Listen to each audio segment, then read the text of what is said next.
Hello students, today is my second topic. मैंने chemical bonding के बारे में आपको पहले बताया था। तो पहला टॉपिक में मैंने थोड़ी सी आपको बेसिक आइडिया दिया था अबाउट केमिकल बॉन्डिंग। अब हम आगे चलते हैं। उसमें मैंने आपको कुछ चीज़ें बताई थी कि जैसे वैलेंस शेल क्या होता है, वैलेंस इलेक्ट्रॉन्स क्या होते हैं। उसके बाद हमने लुईस डॉट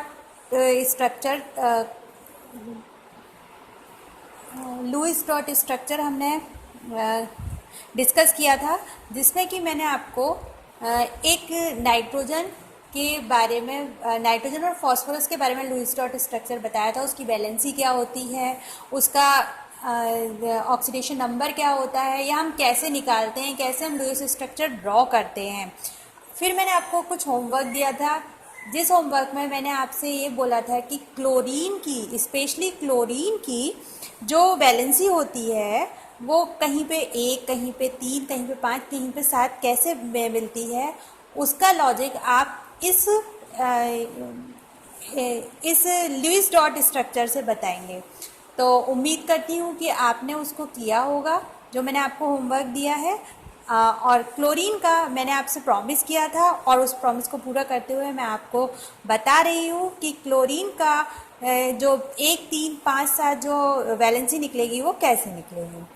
तो नाउ स्टार्ट आवर टॉपिक।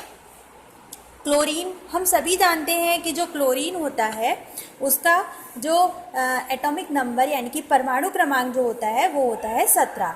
जब हम उसका इलेक्ट्रॉनिक कन्फिग्रेशन निकालेंगे तो वो होगा 1s2, 2s2, 2p6, 3s2, 3p5, 3d0। 3d0 हमने ये इसलिए लगाया है क्योंकि हमारे तीसरे कोश में तीन ऊर्जा स्तर होते हैं। पहले में 1 होता है, दूसरे में 2 होते हैं और तीसरे में 3 होते हैं। तो इस तरीके से जो इसका बैलेंस शेयर ऑर्बिटल होगा ग्राउंड स्टेट में, 3s में इसके 2 इलेक्ट्रॉन्स रहेंगे और 3p में इसके 5 इलेक्ट्रॉन्स रहेंगे। 3d हमने इसलिए लिखा है कि अगर इसको ज़रूरत पड़ेगी तो ये 3d का भी यूज़ कर सकता है। तो इसके बेस पे हमारा 3s जो है उसमें 2 इलेक्ट्रॉन्स हमने शो किए और 3p में हमने 5 इलेक्ट्रॉन्स शो किए। अब देखिए, मैंने आपको बताया था ये जो हम लुईस डॉट स्ट्रक्चर जो ड्रॉ करते हैं उसे डॉट से शो करते हैं। तो इसमें पेयर्ड को, यहाँ पे 3s में जितने भी इलेक्ट्रॉन हैं हमारे 1, 2, 3, 4, 5 और ये 6 पेयर्ड इलेक्ट्रॉन हैं और एक अकेला हमारा 7वां है। तो वही डॉट हमने Cl के चारों तरफ लगा दिए हैं और ये इसका है लुईस डॉट स्ट्रक्चर।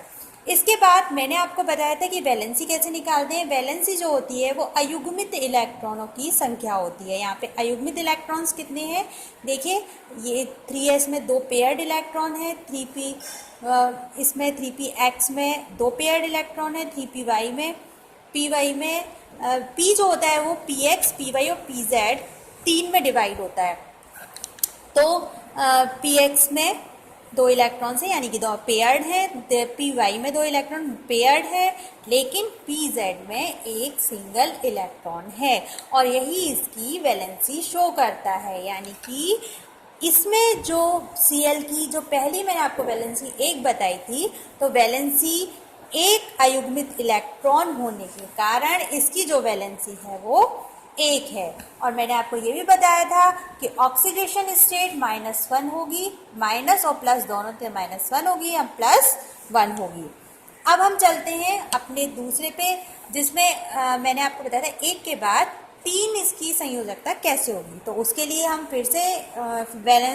फिर से स्ट्रक्चर ड्रॉ करेंगे। Valence shell orbital in excited state क्या होगा, ये एक्साइटेड स्टेट में जब जाएगा तो यही सेम स्ट्रक्चर ये अब यूज़ करेगा ये डी ऑर्बिटल का।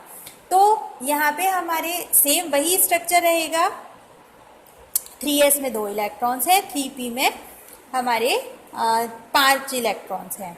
अब जब एक्साइटेड स्टेट में जाएगा तो s का जो 1 इलेक्ट्रॉन है पहले वो जंप करेगा 3d में, और यहाँ पे क्या होगा, जिससे एक्साइट होने के बाद s में केवल 1 इलेक्ट्रॉन रह जाएगा, p में जैसे थे वैसे ही रहेंगे और d में 1 इलेक्ट्रॉन जो s का था वो जंप करके यहाँ पे एडजस्ट हो जाएगा।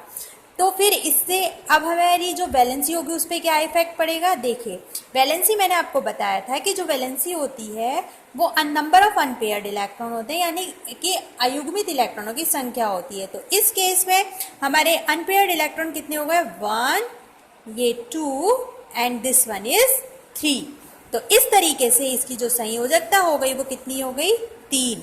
और इसकी ऑक्सीडेशन स्टेट मैंने केवल +3 लिखी है। मैंने आपको कल भी बताया था कि जो जब एक्साइटेड स्टेट के जब हम एक्साइटेड स्टेट में जब इलेक्ट्रॉन पहुंच जाता है तो उसकी ऑक्सीडेशन स्टेट जो है वो केवल हम प्लस से रिप्रेजेंट करते हैं, उसमें हम माइनस नहीं लगाते, यानी कि इसकी ऑक्सीडेशन स्टेट जो होगी वो +3 होगी। इसके बाद दूसरी संयोजकता जो होती है वो कितनी थी, Cl की 5। उसके लिए क्या होगा कि ये जो हमने फर्स्ट वाला स्ट्रक्चर जो बनाया था उसी को हम फिर से रीड्रॉ करेंगे। अब इसमें क्या होगा, देखिए 3s का एक अनपेयर्ड इलेक्ट्रॉन हो चुका है। अब बारी किसकी आएगी, अब बारी आएगी इन वाले इलेक्ट्रॉन्स की। तो क्या होगा, जो px का इलेक्ट्रॉन है वो जंप करके 3d की दूसरी ऑर्बिटल में चला जाएगा। और इस तरीके से यहाँ पे एक अनपेयर्ड इलेक्ट्रॉन था, अब ये अनपेयर्ड हो गया। अब केवल ये जो है वो पेयर्ड इलेक्ट्रॉन है, बाकी के सारे अनपेयर्ड हैं। तो मैंने आपको बताया था इस कंडीशन में जो Cl की वैलेंसी होगी वो कितनी होगी, नंबर ऑफ अनपेयर्ड इलेक्ट्रॉन। तो काउंट करते हैं 1, 2, 3, 4 एंड 5। तो अब इसकी वैलेंसी कितनी हुई, 5। और ऑक्सीडेशन स्टेट, जैसे मैंने आपको बताया था कि ऑक्सीडेशन स्टेट जो है एक्साइटेड स्टेट में हमेशा प्लस में रिप्रेजेंट करते हैं। तो इसकी ऑक्सीडेशन स्टेट जो होगी वो क्या होगी, +5। अब हमारी लास्ट जो रह गया है वो रह गया है हमारा 7। तो इसकी जो वैलेंसी है वो 7 कैसे होगी, क्योंकि अब इसमें अनपेयर्ड इलेक्ट्रॉन भी एक रह गया, पेयर्ड इलेक्ट्रॉन भी एक रह गया है और इसकी वैलेंसी भी एक रह गई है जो कि नंबर 7 है, जिसे हमें प्रूव करना है कि इसकी 7 जो वैलेंसी है वो कैसे होगी। तो उसको प्रूव करने के लिए ये फिर से एक्साइटेड स्टेट में जाएगा, लेकिन एक्साइटेड स्टेट में 1 by 1 इलेक्ट्रॉन ही जंप करते हैं। ऐसा नहीं होता कि सारे के सारे इलेक्ट्रॉन्स एक साथ जंप कर जाएं, तभी तो ये डिफरेंस आता है। इसकी जो वैलेंसी होती है उसमें जो डिफरेंस आता है वो इसी की वजह से आता है। तो अब जो हमारा लास्ट है वो है valence shell orbital in excited state. तो हमने फर्स्ट से सेकंड बनाया और सेकंड का वाला अब हम क्या लेंगे, थर्ड में लेंगे। तो इसमें unpaired number of unpaired electron जो सेकंड वाले में थे वो कितने थे, 5 थे। अब इसमें केवल एक पेयर्ड इलेक्ट्रॉन बच था जो कि जंप हो जाएगा 3d के तीसरे नंबर में। तो अब यहाँ पे क्या रहा, सारे के सारे जितने भी पेयर्ड इलेक्ट्रॉन थे सारे अनपेयर्ड हो गए और इसकी वैलेंसी कितनी हो गई, 1, 2, 3, 4, 5, 6, 7, यानी कि इसकी वैलेंसी कितनी हो गई, 7। अब हमने प्रूव कर दिया कि इसकी क्लोरीन की जो संयोजकता होती है वो हो सकती है 1 हो सकती है, 3 हो सकती है, 5 हो सकती है और 7 हो सकती है। अब हमारा कल वाला टॉपिक तो कंप्लीट हो गया। अब आज का टॉपिक हम आगे बढ़ाते हैं। कल हमने बात करी थी वैलेंस इलेक्ट्रॉन और वैलेंस शेल की, लेकिन हमने ये तो बता दिया कि वैलेंस इलेक्ट्रॉन क्या होते हैं, वैलेंस शेल क्या होते हैं, लेकिन बाकी के जो बचे इलेक्ट्रॉन्स हैं उनको हम कहते क्या हैं वो भी तो हमें पता होना चाहिए। तो उसको पता करने के लिए, यानी कि ये हमने बताया था कि एक न्यूक्लियस है, न्यूक्लियस के चारों तरफ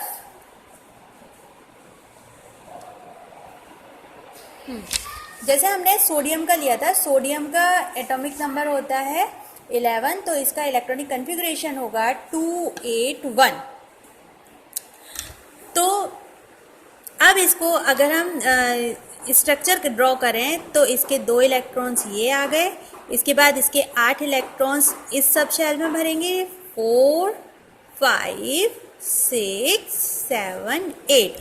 अब बचा हमारा एक इलेक्ट्रॉन, वो हमारी तीसरी में, जिसको हम क्या कहेंगे, ये हमारा हो गया वैलेंस शेल इलेक्ट्रॉन और ये हमारी हो गई वैलेंस शेल और ये जो बाकी के बचे अंदर वाले जो इलेक्ट्रॉन्स हैं उनको हम कहते हैं कोर इलेक्ट्रॉन, यानी कि वैलेंस इलेक्ट्रॉन को छोड़कर अन्य सभी इलेक्ट्रॉन कोर इलेक्ट्रॉन कहलाते हैं, या आंतरिक कोशों में उपस्थित इलेक्ट्रॉन कोर इलेक्ट्रॉन कहलाते हैं। अब इससे आप ये तो समझिए, क्योंकि वैलेंस केवल एक वैलेंस शेल इलेक्ट्रॉन ही है जो कि बंध बनाने में काम करता है, जो कि बंध बनाने में प्रयोग किया जाता है।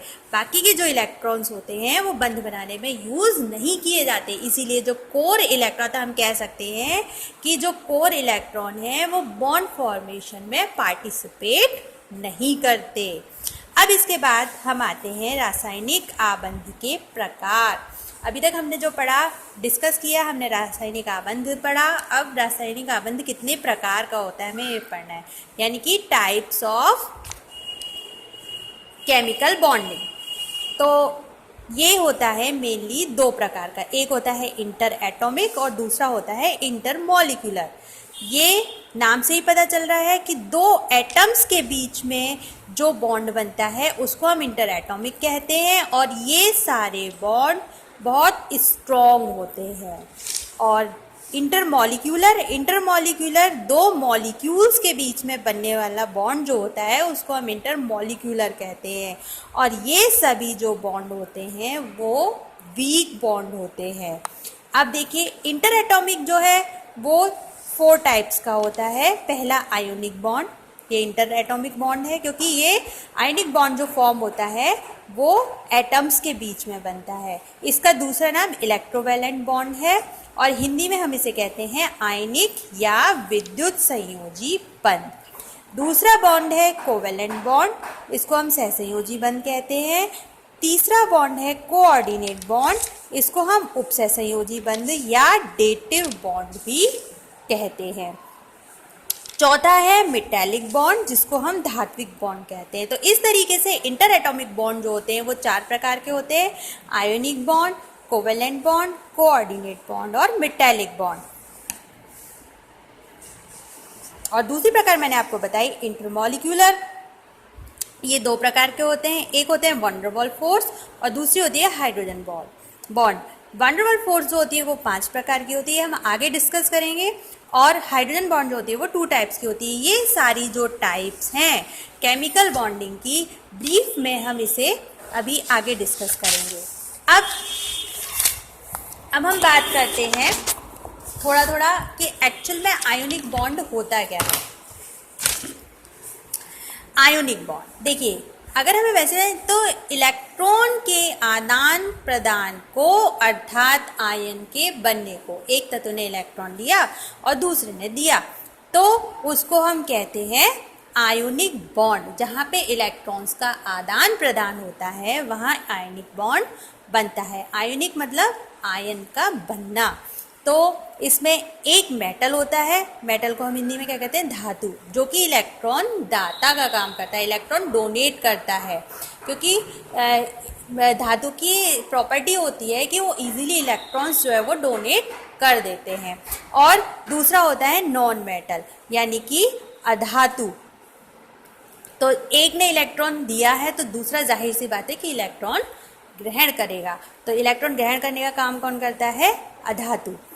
तो ये ऐसा क्यों करते हैं, क्योंकि इन्हें अपनी आउटर मोस्ट ऑर्बिटल में ऑक्टेट कंप्लीट करना होता है। अपने अष्टक को पूर्ण करने के लिए, स्थायित्व प्राप्त करने के लिए इन्हें इलेक्ट्रॉन का दान या ग्रहण करना पड़ता है। ये तो बात रही आयोनिक बॉन्ड की। दूसरा मैंने आपको बताया कोवैलेंट बॉन्ड, जहाँ पे इलेक्ट्रॉन्स, जहाँ यहाँ जो भी काम होना है वो होना इलेक्ट्रॉन से ही है। तो यहाँ पे क्या होगा, शेयरिंग ऑफ इलेक्ट्रॉन। जहाँ पे इलेक्ट्रॉन्स की शेयरिंग होती है वहाँ कोवैलेंट बॉन्ड होता है। इसके बाद तीसरा बताया था मैंने आपको कोऑर्डिनेट बॉन्ड या डेटिव बॉन्ड। देखिए, कोऑर्डिनेट बॉन्ड जो है, अब IUPAC कहती है कि ये कोऑर्डिनेट बॉन्ड जो है ये कोई अलग बॉन्ड नहीं है, ये कोवैलेंट बॉन्ड का ही एग्जाम्पल है। क्यों? क्योंकि उसमें क्या होता था, शेयरिंग ऑफ इलेक्ट्रॉन होती थी, कोवेलेंट बॉन्ड में मैंने आपको बताया है कोवेलेंट बॉन्ड में शेयरिंग ऑफ इलेक्ट्रॉन होती है, जबकि कोऑर्डिनेट में शेयरिंग ऑफ इलेक्ट्रॉन पेयर्स होती है, यानी कि इलेक्ट्रॉन पेयर की साझेदारी, इलेक्ट्रॉन का जो जोड़ा होता है उसकी साझेदारी होती है।